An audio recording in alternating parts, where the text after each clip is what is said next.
Baik, Assalamualaikum warahmatullahi wabarakatuh.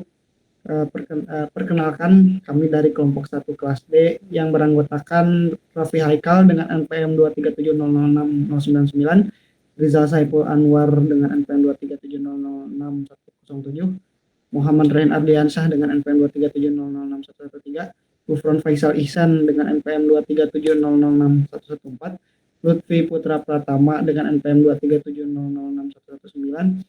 Lalu ada Iqbal Mutakin dengan NPM 237006120. Nah, di sini kami akan memaparkan hasil laporan kami yang berjudul Kai Suara, Platform Digital Interaktif untuk Mengenal Sejarah dan Ragam Batik Tasikmalaya. Baik, dilanjut ke Lutfi Putra Pratama. Ya baik, di sini saya akan menyampaikan pada bagian laporan, yaitu bagian tujuan proyek. Dibuatnya salah satu laporan ini dan proyek ini diantaranya yaitu untuk membantu mengenalkan toko batik di Deden 3 sebagai salah satu pelaku usaha batik tradisional di Kota Tasikmalaya kepada masyarakat secara lebih luas melalui platform digital. Lalu yang kedua, menyediakan informasi yang lengkap dan menarik mengenai sejarah, jenis-jenis batik, serta keunggulan dari produk yang ditawarkan oleh toko batik Deden 3. Lalu ketiga, merancang sebuah platform online yang sederhana, informatif, dan mudah diakses oleh berbagai kalangan dari berbagai sosial media dan pengenalan budaya lokal. Lalu selanjutnya yang keempat, boleh scroll ke bawah. Memberikan solusi teknologi informasi yang relevan dan berdampak sosial dalam mendukung pelestarian serta pengembangan usaha batik tradisional di era digital saat ini. Lalu selanjutnya, manfaat proyek. Proyek ini diharapkan dapat memberikan manfaat baik dari sisi sosial maupun teknologinya. Di antaranya adalah yang pertama, bagi masyarakat luas khususnya generasi muda agar dapat lebih mengenal keberadaan toko batik Deden 3 sebagai pelaku usaha batik tradisional di Kota Tasikmalaya. Informasi yang disediakan melalui platform ini juga dapat menjadi sumber pengetahuan mengenai kekayaan budaya lokal dan proses pembuatan batik. Lalu yang kedua, bagi pelaku usaha lokal, platform ini dapat membantu pemilik usaha dalam mempromosikan produknya secara digital, memperluas jangkauan pasar, serta meningkatkan daya tarik batik tradisional melalui media yang lebih modern dan terjangkau. Lalu yang ketiga, bagi pengembangan ilmu dan teknologi. Proyek ini menjadi contoh penerapan teknologi informasi untuk tujuan dan kebudayaan, sekaligus melatih kami sebagai mahasiswa dalam merancang solusi digital yang memperhatikan aspek etika, kebutuhan pengguna, serta kebermanfaatan jangka panjang. Lalu sekian dari saya, dilanjutkan oleh peserta anggota yang lain. Di sini saya akan menjelaskan bagian latar belakang. Untuk poin yang pertama, Tasikmalaya dikenal dengan batik khas yang memiliki ciri khas unik dari segi motif, warna, dan filosofi. Yang kedua, tantangan batik tradisional menghadapi ancaman akibat digitalisasi dan trend fashion, terutama bagi usia kecil. Toko batik Deden 3 telah lama berdiri menjual batik khas Tasikmalaya, namun promosi masih terbatas pada kunjungan langsung dan informasi dari mulut ke mulut. Dan yang poin keempat terakhir, pengembangan platform digital website sebagai sarana promosi dan dokumentasi yang lebih luas. Baiklah, untuk bagian rumusan masalah. Yang pertama, bagaimana cara mengenalkan keberadaan dan keunikan toko batik Deden 3 sebagai pelaku usaha batik tradisional di Tasikmalaya kepada masyarakat luas melalui media digital. Yang kedua, informasi apa saja yang perlu ditampilkan agar pengunjung platform digital dapat memahami sejarah, jenis, serta nilai budaya dari batik yang dijual di toko batik Deden 3. Dan yang ketiga, bagaimana merancang platform online yang sederhana namun informatif dan mudah diakses oleh berbagai kalangan untuk meningkatkan visibilitas usaha batik lokal. Oke, di sini ada metode pengumpulan data. Metode pengumpulan data dalam proyek ini kita melakukan wawancara. Wawancara dilakukan dengan pemilik toko Batik Deden 3 yang berlokasi di Jalan Cigereng, nomor 64, Kelurahan Nagasari, Kecamatan Pedes, Kota Tasikmalaya. Proses wawancara dilakukan secara langsung di lokasi dengan menggali informasi seputar yang pertama, sejarah singkat berdirinya toko Batik Deden 3, kedua, pandangan pelaku usaha terhadap perkembangan teknologi informasi, ketiga, dampak sosial dan ekonomi dari pemanfaatan teknologi terhadap keberlangsungan usaha, yang keempat, harapan dan tantangan dalam memasarkan batik di era digital, yang kelima, upaya pelestarian nilai-nilai budaya lokal melalui usaha batik. Wawancara dilakukan dengan pendekatan semi terstruktur, yakni menggunakan pedoman pertanyaan sebagai acuan utama. Lalu setelah wawancara kita melakukan analisis masalah. Yang pertama itu mentranskripsi hasil wawancara secara rinci. Transkrip tersebut kemudian dibaca secara berulang. Selanjutnya data disusun ke dalam matrik tematik untuk memetakan beberapa aspek penting, antara lain masalah utama yang dihadapi dalam mempromosikan batik ke masyarakat luas. Yang kedua, kurangnya penggunaan media digital dalam mengenalkan toko dan produknya. Yang ketiga, terbatasnya akses masyarakat terhadap informasi mengenai sejarah, jenis batik, dan kemudian keunikan toko Batik Dede. Dan yang terakhir, harapan pemilik usaha terhadap solusi digital yang tetap menjaga nilai tradisional batik. Dari hasil analisis ini ditemukan bahwa kebutuhan utama pelaku usaha adalah adanya sarana digital yang mudah diakses. Lalu setelah mencari analisis masalah, kita merancang solusinya, yaitu yang pertama, pendekatan desain. Langkah-langkahnya yaitu yang pertama, identifikasi kebutuhan nyata. Berdasarkan hasil wawancara diketahui bahwa toko ini belum memiliki media promosi. Yang kedua, penentuan platform yang tepat. Dipilihlah platform berbasis website karena lebih mudah diakses oleh kalangan semua. Yang ketiga, fokus pada keaslian dan budaya lokal. Dalam desain UI-nya, estetik dan elemen visual akan mencerminkan kekayaan budaya lokal. Warna-warna khas batik dan motif-motif tradisional akan digunakan untuk membangun nuansa yang otentik. Setelah pendekatan desain, selanjutnya pertimbangan teknis. Platform dirancang dengan menggunakan HTML dan JavaScript sederhana.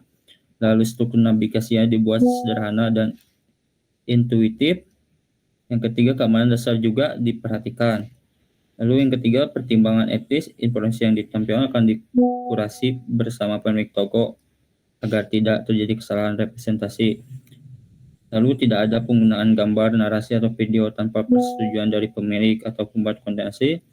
Dan yang terakhir, website ini bersifat komersial dalam tahap awal, namun lebih sebagai alat pengenalan budaya dan lokal promosi. Setelah semuanya, lalu kita membangun dan tools dan media yang digunakan yaitu Figma. Kami memilih Figma karena beberapa pertimbangan berikut. Yang pertama, berbasis cloud dan dapat diakses secara gratis. Yang kedua, fitur real-time collaboration memungkinkan kami bekerja bersamaan dalam satu file desain. Dan yang terakhir, Figma mendukung pembuatan prototipe interaktif. Dengan menggunakan Figma secara penuh, kami mampu menyusun struktur halaman, navigasi, hingga elemen visual antarmuka yang mempresentasikan karakter tradisional dan profesional dari toko Deden Batik 3.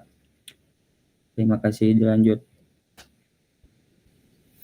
Nah, baik, saya akan melanjutkan presentasi dari teman saya sebelumnya. Di bagian ini saya akan menjelaskan hasil observasi serta solusi dari proyek kami.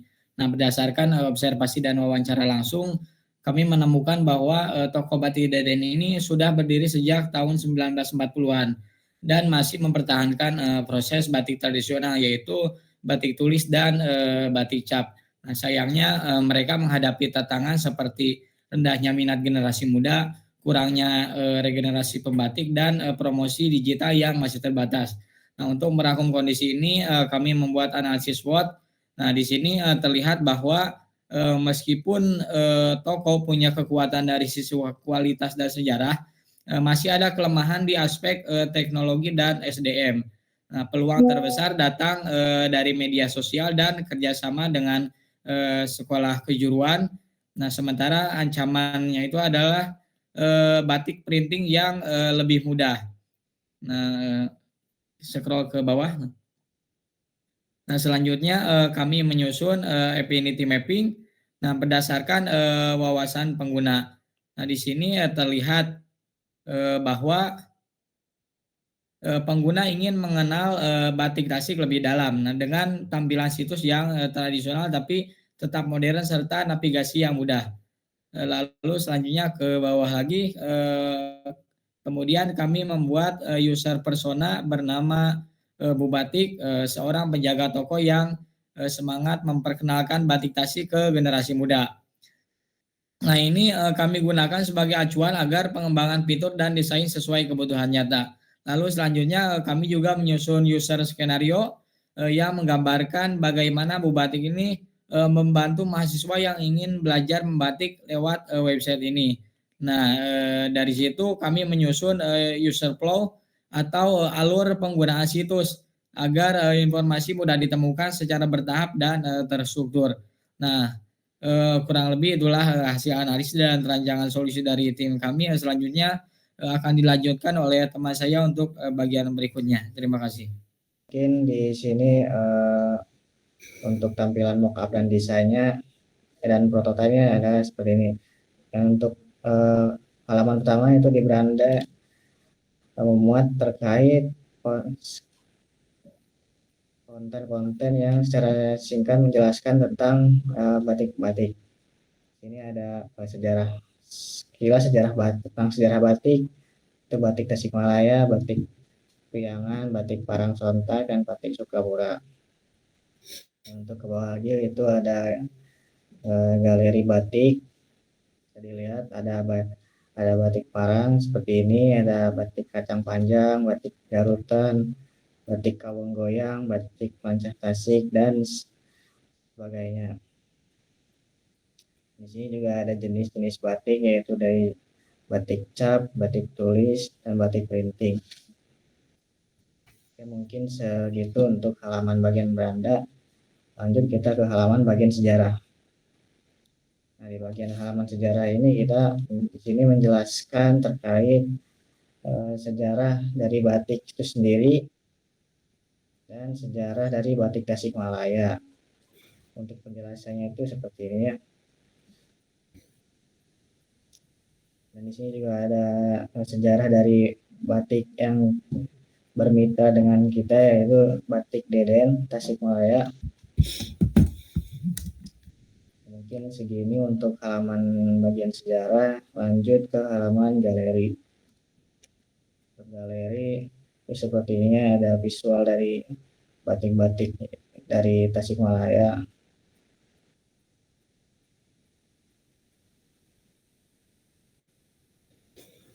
Nah, untuk lebih lanjutnya atau lebih detailnya kita bisa melihat dari klik ini ya. Nah, ketika klik maka akan masuk ke halaman detail dari batik yang kita sudah pilih tadi. Di sini ada judul dari batik,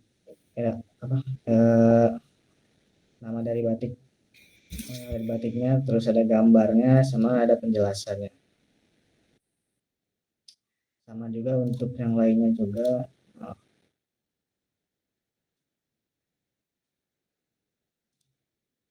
Juga sama.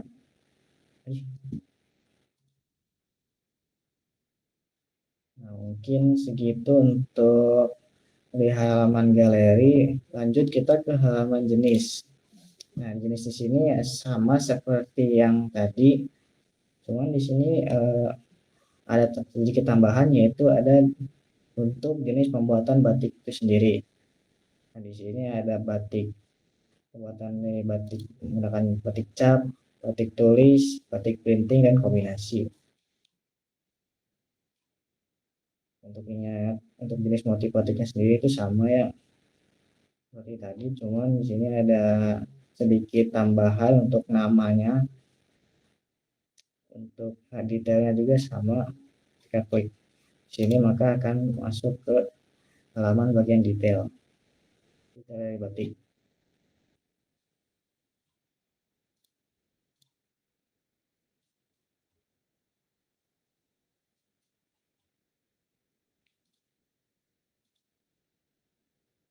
Nah, mungkin lanjut ke bagian halaman about. Nah, di sini di halaman about ini kita mempresentasikan tentang website ini ya, dari apa yang dimaksud dengan website ini, terus tujuan dan apa harapannya dengan website ini. Dan untuk media sosial dari dari mitra yang kita wawancarai itu adalah seperti ini, sebagai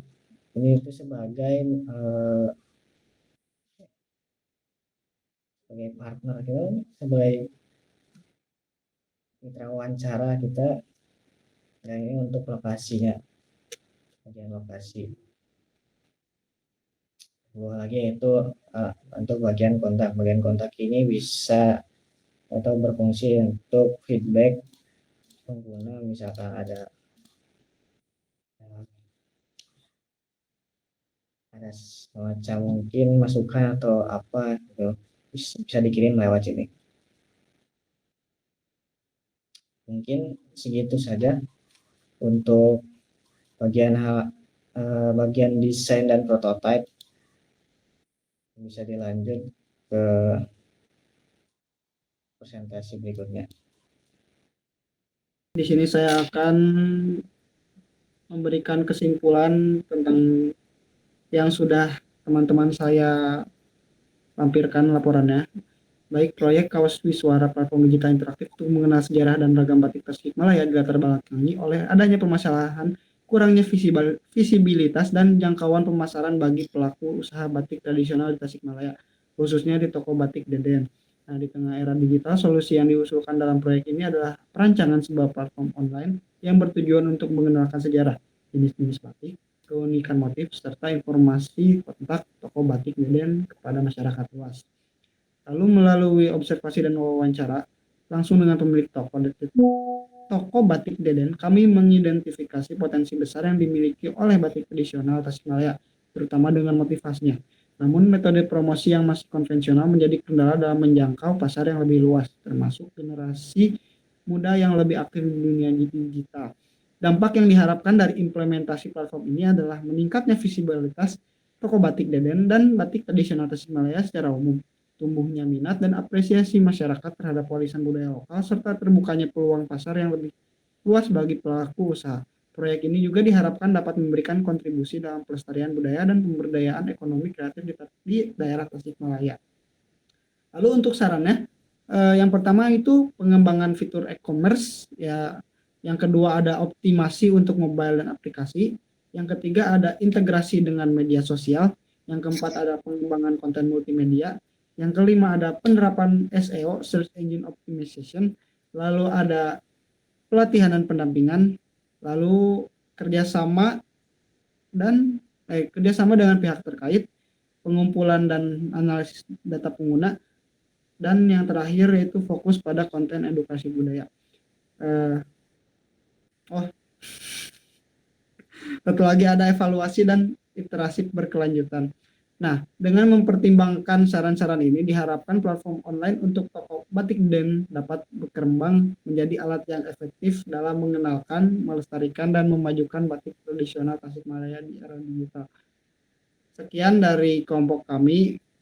Terima kasih sudah menonton. Mohon maaf apabila ada kata-kata yang tidak mengenakan dan salah dalam pengucapan kata dari kami. Sekian dari kami. Wassalamualaikum warahmatullahi wabarakatuh.